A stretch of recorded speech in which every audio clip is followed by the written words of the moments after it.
Reporters हैं जो माजी में यहाँ थे। मलीर काला बोर्ड रोड का बुरा हाल था।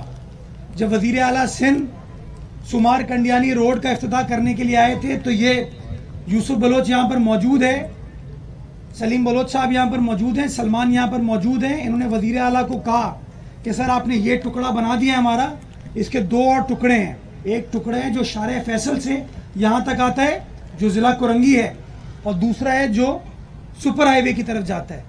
दोनों टुकड़ों को बना के दें ताकि यहाँ के लोगों की आमदोरफ्त में जो मुश्किलात हैं उनमें कमी आ सके। और मुझे आज आपको खुशी होती है आपको बताते हुए कि मलीर काला बोर्ड रोड से लेके आज यहाँ तक जो हम आए हैं, ये सारी फर्स्ट क्लास बेहतरीन सड़क अगर बनाई है किसी ने तो कोई और सियासी जमात नहीं है जिसने बनाई है, ये पाकिस्तान पीपल्स पार्टी ने बनाई है। जब लोग पूछते हैं ना कि पीपल्स पार्टी को वोट क्यों मिलता है, वोट इसलिए मिलता है कि हमारे नुमाइंदे अवाम के दरमियान रहते हैं। हम लोग अवाम के दरमियान रहते हैं, मंसूबे लेकर आते हैं और मंसूबों को एग्जीक्यूट करके लोगों को फराहम करते हैं। और आज आप इस ग्राउंड के बराबर में जो हकीम बलोच साहब ने डिमांड की है, हमारे यूसी चेयरमैन भी हैं, वो भी डिमांड करते हैं। ये हमने पहले मंसूबा कंप्लीट नहीं किया ताकि हम आप मीडिया के दोस्तों के जरिए बिफोर एंड आफ्टर दिखा सके। वो बराबर वाला ग्राउंड जाके देखेंगे ना तो इस पूरे इलाके का हाल ये था। आज ये पूरा इलाका ट्रांसफॉर्म हो गया। सिर्फ ये जगह छोड़िए, क्यों? क्योंकि इसको इंशाल्लाह अगले बजट में भी इस प्रोजेक्ट को शामिल करेंगे और यहाँ की आवाम को तोहफा देंगे। पिछले 2 सालों में चाहे ककरी ग्राउंड हो, चाहे बख्तियारी यूथ सेंटर हो, चाहे बलोच मुजाहिद फुटबॉल ग्राउंड हो, इब्राहिम हैदरी फुटबॉल ग्राउंड हो, शेरपाव कॉलोनी का ये स्टार ग्राउंड हो, कोरंगी का महफूज स्टेडियम हो, शाहीन पार्क हो, खाशखेली पार्क हो, या यहाँ जहाँ हम गादी टाउन में मौजूद हैं, ये सारे मंसूबे सिर्फ हवा में क्रिएट नहीं हुए, तखय्युलाती तरीके से क्रिएट नहीं हुए, ये कंसीव हुए, इनके पैसे मुख्तस किए गए और सब के सब काम आप अल्हम्दुलिल्लाह देख रहे हैं कि वो मुकम्मल हो रहे हैं और लोगों को फराहम किए जा रहे हैं। अब ज़रूरत इस बात की है कि ये जो मंसूबे हमने एग्जीक्यूट कर लिए हैं इनको मेंटेन करना है, इनको सस्टेन करना है। और आज मैंने जब इलाके के MNA से, MPA से, अपने डिप्टी मेयर से, यूसी चेयरमैन से बात की तो मैंने इसी चीज़ पर जोर दिया कि चीज़ें बन जाती हैं, मेंटेन करना हमारी जिम्मेदारी है। और उस मेंटेनेंस के लिए इंशाअल्लाह जो हम अपने बल्दियाती निज़ाम के अंदर टैक्सेस के निज़ाम को ठीक करने की कोशिश कर रहे हैं कि शफाफ तरीके से पैसे इकट्ठा हो सके ताकि वो पैसे शहर की आवाम की फलाह बहबूद के लिए खर्च हो सके, चाहे वो म्यूनिसिपल टैक्स की मद में हो, चाहे वो वेटनरी सर्विसेज की मद में हो। ये पैसा इस शहर की आवाम की अमानत है और इंशाअल्लाह ये पैसे मादी में कुछ लोगों की जेबों में चले जाते थे, अब ये शहर पीपल्स पार्टी के पास है। इंशाअल्लाह ये पैसा बल्दिया उज़्मा के अकाउंट में आएगा और बल्दिया उज़्मा कराची का मेयर, डिप्टी मेयर, हमारे सारे यूसी चेयरमैन, MNA MPA मिलके इन पैसों को शफाफ तरीके से इस शहर की आवाम की फलाह बहबूद के लिए इंशाअल्लाह खर्च करेंगे। तो इंशाअल्लाह फर्क साफ जाहिर है कि 18 में वोटिंग लोग आए, किया कुछ नहीं। 2022 के बल्दियाती इंतखाबात में फिर बहुत सारे लोगों ने वॉल चॉकिंग करके, झंडे लगा के, अपने बैनर पैनाफ्लेक्स लगा के बड़े बड़े ऐलानात किए, हुआ कुछ नहीं।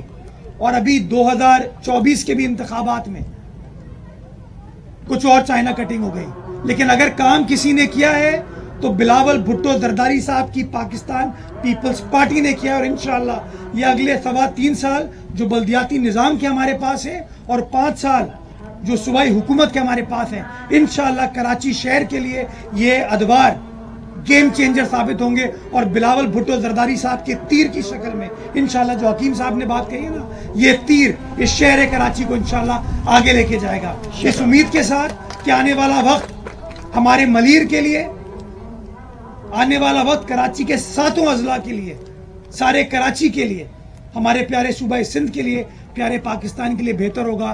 पाकिस्तान जिंदाबाद, जिए भुट्टो। दो सवाल आते हैं। एक तो ये कि शहर में जैसे जैसे अब ईद सीजन करीब आ रहा है, तो शॉपिंग सेंटर्स के बाहर और बाजारों में जो गैर कानूनी पार्किंग माफिया वो बहुत ज्यादा नजर आ रही है। जो सरकारी रेट्स हैं उससे कई गुना ज्यादा वसूल किया जा रहा है, इंतहाई बदमाशी से वसूल किया जा रहा है। इस पर क्या कहेंगे? और दूसरा ये कि Sindh solid waste management board Karachi में कचरा इकट्ठा करती है, लेकिन बहुत सारी सिविक एजेंसीज हैं जो फेडरल है वो भी अलग तरीके से कचरा इकट्ठा करते हैं। क्या कोई ऐसा तरीकाकार नहीं हो सकता कि ये एक ही इदारा कलेक्ट करे, क्योंकि बहुत सारी जगहों पे लैंडफिल साइट्स तक कचरा पहुंचाया नहीं जा रहा? ये आपने बड़ा अहम सवाल किया। पहले मैं जो आपने पार्किंग माफिया की बात की ना, देखिए ये वही माफिया है जो हमारे टैक्स के निज़ाम को चलने नहीं देना चाहती। पार्किंग की मद में टोटल पैसे केएमसी को गालिबन 5.5-6 करोड़ रुपए आते साल के। ये पैसे इस शहर के ऊपर कुर्बान यार, इससे मेरा घर नहीं चलता, इससे केएमसी नहीं चलती। मेरे जो 4.5 अरब रुपए की कलेक्शन कुछ सिविल सोसाइटी के चैंपियन है 2-3 लोग और कुछ जमात इस्लामी वालों ने जो केस फाइल किया हुआ है, जो तासुब की सियासत करना चाहते हैं, 4.5 अरब रुपए की रिकवरी उस स्टे ऑर्डर की वजह से रुकी हुई है। 2 साल हो गए तकरीबन स्टे ऑर्डर को, यानी कि 2 साल में 9 अरब रुपए इकट्ठा हो सकते थे। वो 9 अरब रुपए हम खर्च करते, ये पार्किंग हम खत्म कर देंगे, इसकी कोई जरूरत नहीं है। लेकिन मसला यही है ना कि जो हमारा टैक्स का निज़ाम है, मुझसे लोग खाइफ क्यों है कि मैं म्यूनिसिपल टैक्स को एक प्रॉपर टेक्नोलॉजी ओरिएंटेड डिजिटल तरीके से करना चाहता हूं कि पैसों की चोरी खत्म हो। ये जो कच्ची पर्ची मिलती है ना, ये निज़ाम खत्म हो जाए। जब आपके बिल के अंदर वो पैसा आएगा ना, तो वो कच्ची पर्ची खत्म हो जाएगी। लेकिन बस वही जो माफिया जिनका टारगेट हमेशा से रहा है कि इदारों को तबाह कर दो, अपनी जेबें भर लो, वो हमारे प्रॉब्लम्स क्रिएट करते हैं। अदालत में फाइनली ये case day to day hearing पर चलना शुरू हो गया है। मैं जज साहिबान का, अदालत का शुक्रगुजार हूं कि वो हंगामी बुनियादों पर इस केस को सुन रहे हैं और गालिबन बुध को वापस लगा हुआ है ये केस। मैं पुर उम्मीद हूं इंशाअल्लाह कि बुध को अदालत एक ऐसा फैसला करेगी जिससे शहर कराची का फायदा होगा। क्योंकि जब भी आप कोई काम कहते हैं, जो काम हुआ है, ये टैक्स की मद में जो पैसे आते हैं उसी से आप अखराजात करते हैं ना। तो अगर आप टैक्स कलेक्शन के निज़ाम को रोक देंगे, जो कि शफाफ निज़ाम है, और इसलिए कि कोई अपोजिशन का रुकन इस बात से खुश नहीं है, मुतमईन नहीं है, तो मैं समझता हूँ फिर तो जो डेमोक्रेटिक प्रिंसिपल है, जो मेजॉरिटी रूल है ना, वो कहीं ना कहीं मुतासिर होगा। तो मैं इंशाअल्लाह आपके सामने कमिट करता हूँ कि जो छोटे मोटी आमदनियाँ होती है ना, ये सारा निज़ाम ख़त्म हो जाएगा। मैं चाहता हूँ कि हम डिजिटल इनकम की तरफ चले जाएँ, शफाफ रहे। हर महीने केएमसी की वेबसाइट पर ये दर्ज हो जाए कि केएमसी ने कितने पैसे टैक्स की मद में इकट्ठा किए और कौन कौन से प्रोजेक्ट्स वो लेके आ रही है, ताकि आप मीडिया के दोस्तों को भी पता हो और शहरियों को भी पता हो कि केएमसी क्या काम कर रहा है।